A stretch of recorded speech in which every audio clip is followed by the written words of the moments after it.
Oke, em, jadi terakhir saya di di video terakhir kita sudah menurunkan ini. Eh, jadi sejauh ini kita membahas mengenai em, kinematika dari sudut Euler. Ya, kita belum menerapkan untuk dinamika dari rigid bodies. Nah, sekarang saya akan menerapkannya. Kita akan membahas penerapannya pada dinamika dari benda tegar. Eh, untuk memudahkan, ya, for simplicity, saya akan membahas kita meninjau rigid body atau benda tegar dalam kondisi force free, artinya tidak ada gaya. Ya. Jadi di sini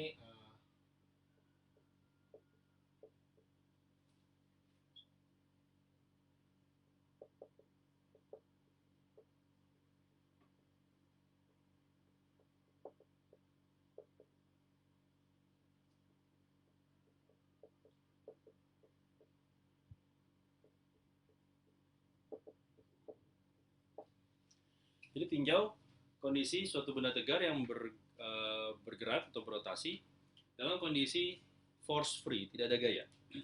Artinya uh, di sini energi potensialnya kita set 0. Sehingga Lagrangian, ya, kita meninjau dengan menggunakan Lagrangian. Lagrangiannya ini hanyalah energi kinetiknya saja. Oke. Nah, karena kondisinya force free, dengan kata lain tidak ada gaya, maka momentum linearnya konstan, conserve, ya, konstan. Maka di sini saya tidak terlalu relevan untuk meninjau energi kinetik translasi, karena tidak ada gaya, tidak ada percepatan translasi di sini. Sehingga kenapa tidak relevan? Karena saya bisa memilih frame sedemikian rupa sehingga center of mass-nya ini berada dalam keadaan diam. Oke, karena kondisi ini. Jadi di sini saya akan memilih frame tersebut, dengan kata lain, maka saya tinggal meninjau kasus rotational kinetic energinya saja. Oke, dan sama seperti sebelumnya, saya juga akan memilih frame XI, ya, XI atau kerangka XI ini sebagai kerangka di mana principal axis-nya itu berada. Principal axis dari sistem itu berada. Nah, dengan kondisi ini, maka energi kinetiknya dapat kita tulis menjadi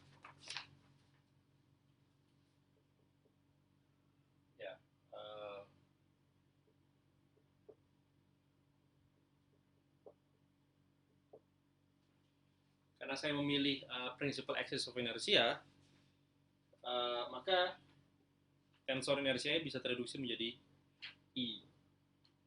I saja, ya.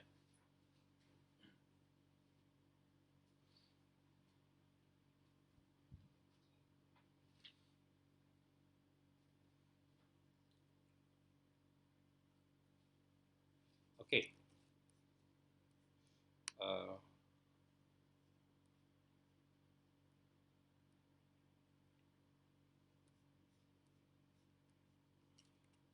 Nah,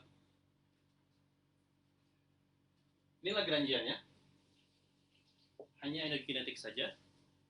Dan sekarang saya bisa memilih generalized coordinates-nya di sini adalah Euler angles. Ya. Saya memilih Euler angle sebagai generalized coordinate. Bisa saja saya pilih seperti itu, ya. Nggak ada masalah. Atau secara saya mengambil salah satu, maka secara umum saya bisa menuliskan persamaan Euler-Lagrange-nya menjadi okay.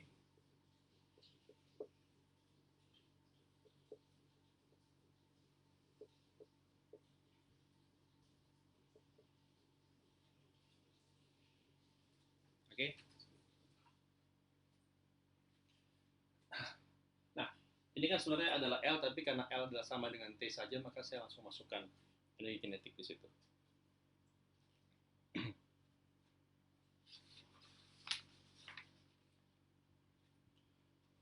Nah, kenapa saya mengambil koordinat psi? Karena psi adalah sudut sudut rotasi kemarin relatif terhadap sumbu X3 triple prime. Ya, X3 triple prime kalau nggak salah ya.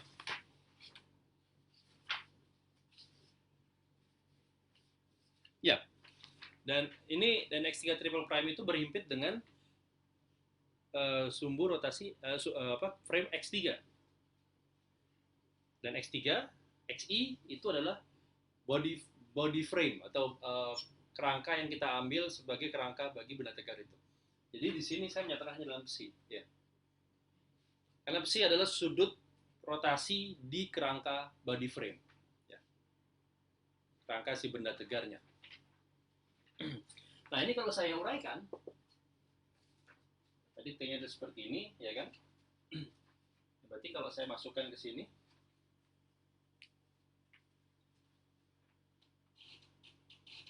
saya bisa tulis di sini ada sumasinya, ada setengahnya juga, tapi karena masing-masing suku itu mengandung setengah, jadi bisa di cancel.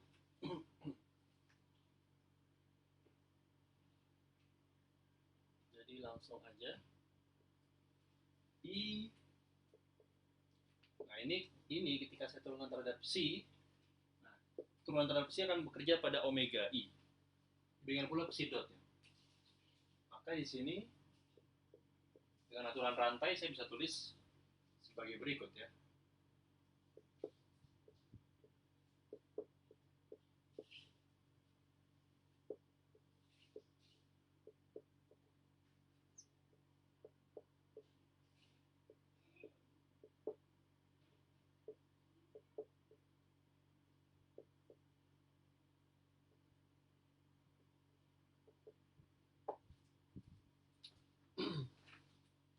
Nah, ini kita tinggal mencari apa itu besaran ini dan apa itu besaran ini. Ya. Kita sudah punya satu set kesamaannya, apa omega i-nya. Ya, maka omega i do besi dapat kita cari. Ya. Kita cari yang itu. Do omega 1 do besi ini apa? Maka saya punya V dot sin theta cos psi minus theta dot sin psi, ya. Do omega 2 do psi ini adalah min V dot sin theta sin psi min theta dot cos psi, ya.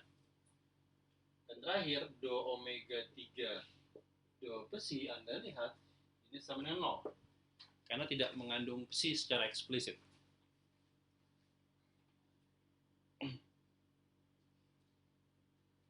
Oke. Nah, sebaliknya sekarang untuk yang ini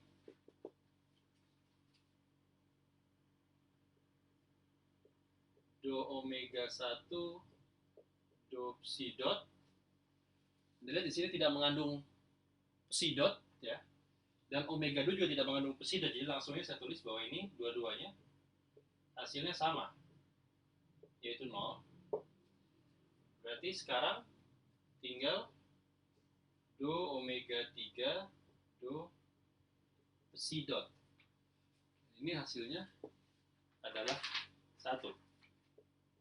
Oke, jadi saya sudah punya semua yang dibutuhkan untuk di sini dan di situ. Maka kalau saya masukkan semuanya ke dalam, ini saya hapus, ya. Saya akan peroleh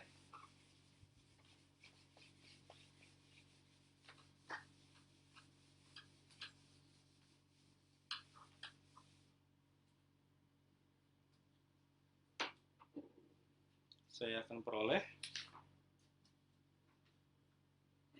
Oh, sebelumnya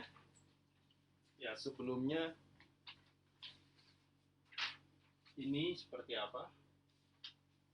Ini ya, kalau kita mengambil dari sini, Anda bisa lihat bahwa do T do omega I itu kan berarti adalah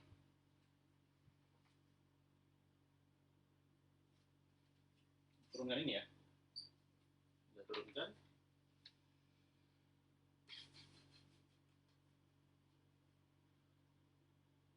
Oke, mungkin lebih baik seperti ini ya. Ini saya bisa tulis secara indeks seperti ini saya, biar tidak rancu. Maka kalau ini saya turunkan, saya akan dapatkan setengah dikali 2, cancel. Saya punya summasi J, IJ,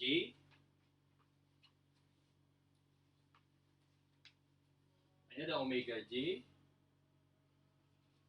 dikali do omega J do omega I ya. Oke. Nah, karena omega J dan omega ini kita ambil saling ortogonal, maksudnya gini, omega I1, 2, 3, omega 1, omega 2, omega 3 itu kita ambil saling ortogonal, maka ini akan membentuk delta Kronecker. Ya, delta Kronecker ini akan menjadi delta IJ atau delta JI sama saja. Delta Kronecker kalau saya sumasikan terhadap salah satu indeksnya, maka semuanya akan cancel kecuali ketika I sama dengan J ya.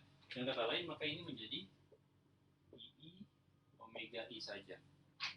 Oke, gitu ya. Baik, semuanya sudah tersedia, maka saya bisa masukkan di sini. Saya punya sumasi I, saya ada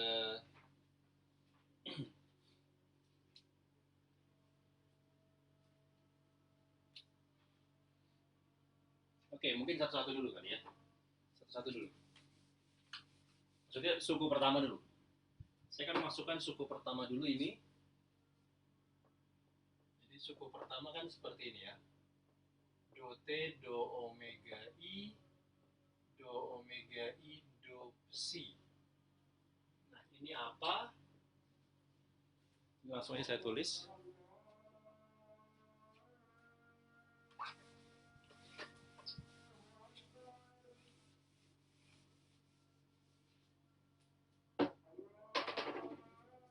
Ini adalah kalau saya jalankan terhadap I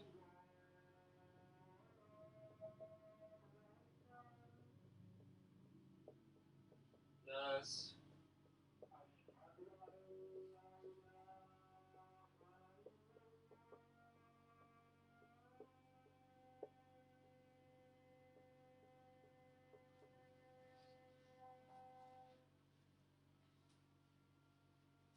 tapi ini 0 ya, suku terakhir tadi 0 ini, maka ini menjadi do T do omega 1 itu berarti adalah I1 omega 1 ya kan? Maka di sini saya punya I1 omega 1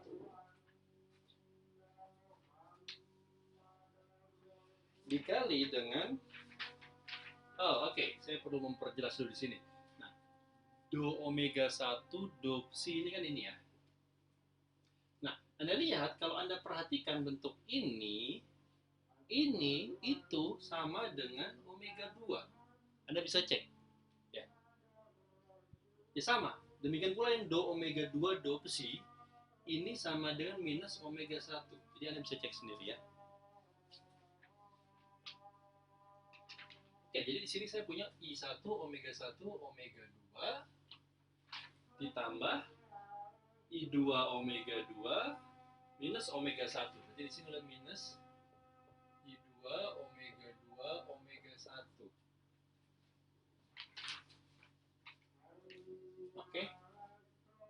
Ini berarti dari suku pertama saya punya I1 min I2 omega 1 omega 2 ya.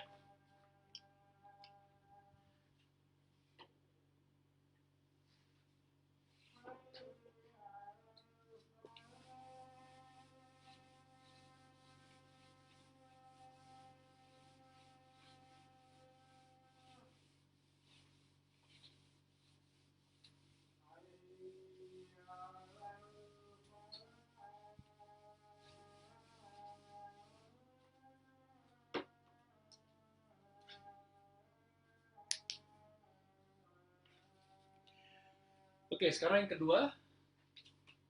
Yang kedua itu bagian yang ini. Saya punya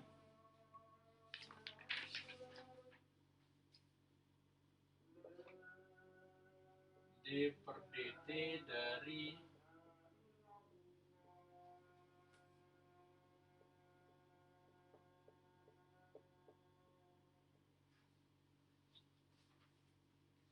nah ini adalah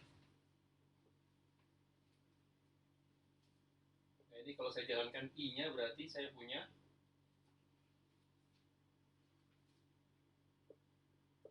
dt d omega 1 d omega 1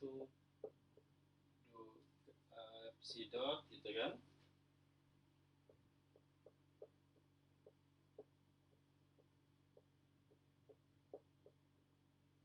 Sini plus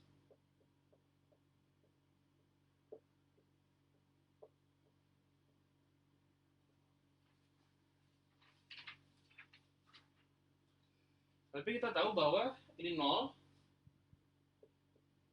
ini juga 0 ya. Sini hasilnya.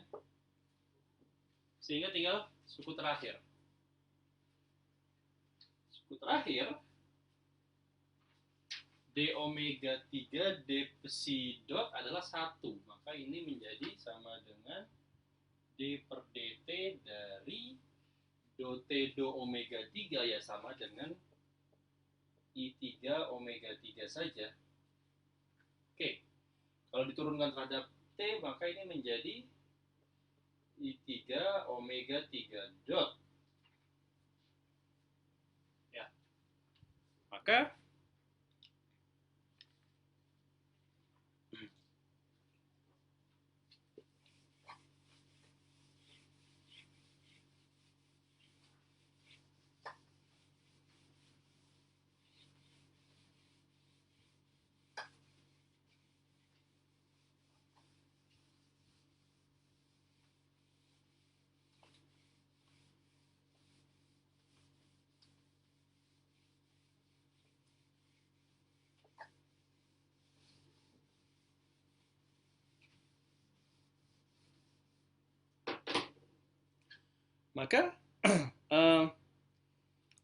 sama Lagrange tadi yang kebetulan sudah saya hapus ini akan menjadi dapat saya tulis sebagai seperti ini ya. Saya tulis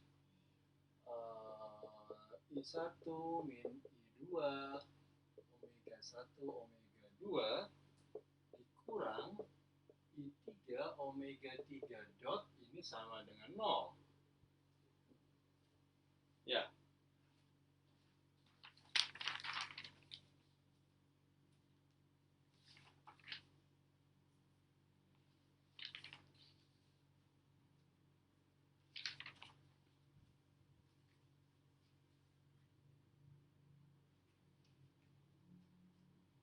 Oke.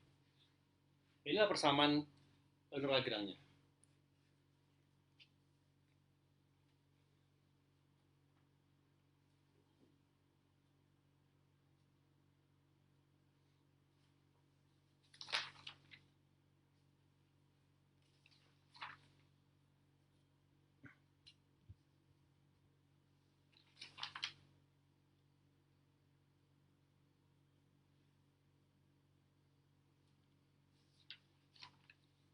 Oke.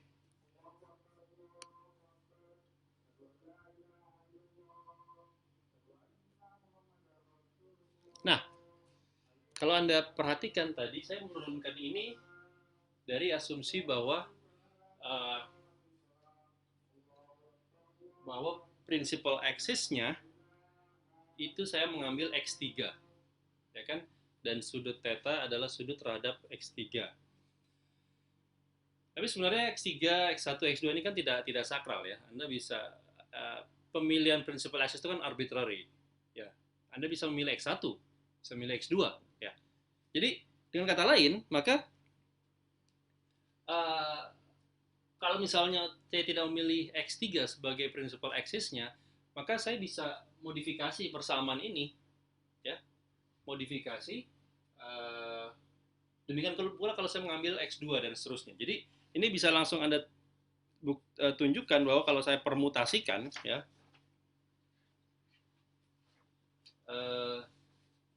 dengan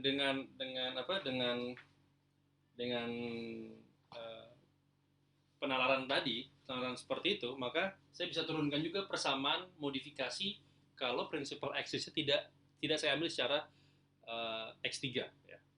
Ini bisa langsung saya tulis saja. Jadi di sini adalah kan salah ya. Tadi 1 2. Oh ya, oke, ini. Nah, ini juga artinya saya bisa menurunkan dua persamaan tersebut. Ini adalah omega 2 omega 3 min I1 omega 3, sorry. Sini saya ada typo tulisan saya. Omega 1 ya. Omega 1 dot ini sama dengan 0. Juga di sini saya bisa menulis I3 min I1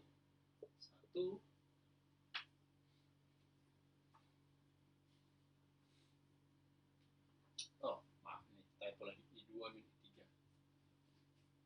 Ini adalah omega 3 omega 1 min I2 omega 2 dot sama dengan 0. Jadi ketiga persamaan ini, dua persamaan ini adalah saya dapatkan dengan mempermutasikan principal axis-nya ya dari persamaan yang awal. Jadi sebenarnya tiga persamaan ini membentuk apa yang kita namakan sebagai Euler's equation for force free motion.